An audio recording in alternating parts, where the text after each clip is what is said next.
مرسی T V, پیغام رحمت۔ رسول اکرم صلی اللہ علیہ وسلم نے آپس میں تحفے تحائف اس کے تبادلے کو آپ نے پسند فرمایا، اور جیسے پڑوسی وغیرہ ہیں ایک دوسرے کے درمیان کھانے پینے کی معمولی چیزیں بھی اگر وہ بھیجا کریں تو اس سے دیکھیے آپس میں کتنی محبت پیدا ہوتی ہے۔ بلکہ آپ صلی اللہ علیہ وسلم نے تو یہاں تک فرمایا لا تحقرن جارۃ لجارتها ولو فرسن شاۃ، کوئی تحفہ بھیجتے ہوئے اس کو حقیر اور معمولی نہ سمجھے، حتیٰ کہ معمولی جیسے بکری کا کھر وغیرہ ہے، یعنی مطلب کیا ہے، پائے پکائے سمجھ لیجئے آپ، نہاری پکائے آپ سمجھ لیجئے۔ اب نہاری کی کوئی بہت زیادہ قیمت نہیں ہوتی، خاص طور پہ شہری زندگیوں میں نہاری وغیرہ ایک عام سی چیز ہے،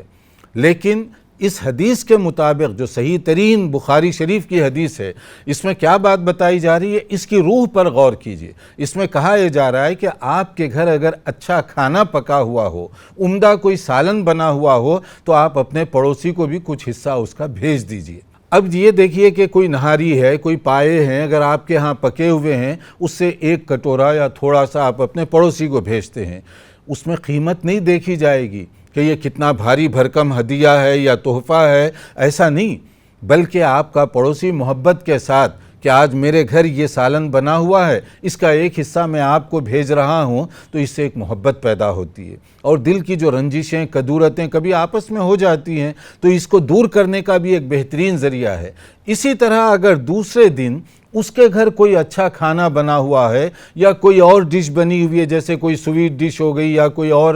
موقع کے مناسبت سے کوئی اور کھانا پک گیا اور وہ آپ کے گھر کچھ بھیج دیتا ہے، تو ایک دوسرے کے درمیان تعلقات کو مضبوط کرنے کا یہ ایک بہترین ذریعہ ہے۔ حتیٰ کہ رسول اکرم صلی اللہ علیہ وسلم نے یہاں تک فرمایا لو دعیت الی ذراع او قراع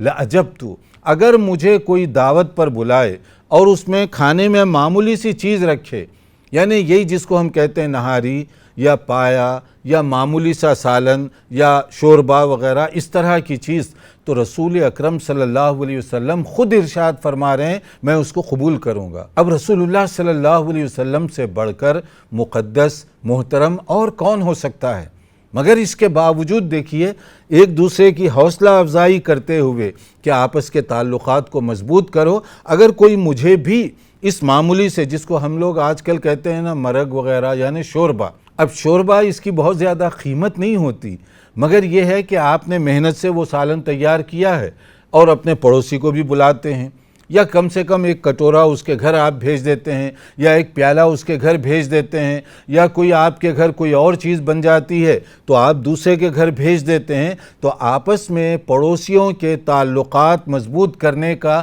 یہ ایک بہترین اور اعلیٰ ذریعہ ہے۔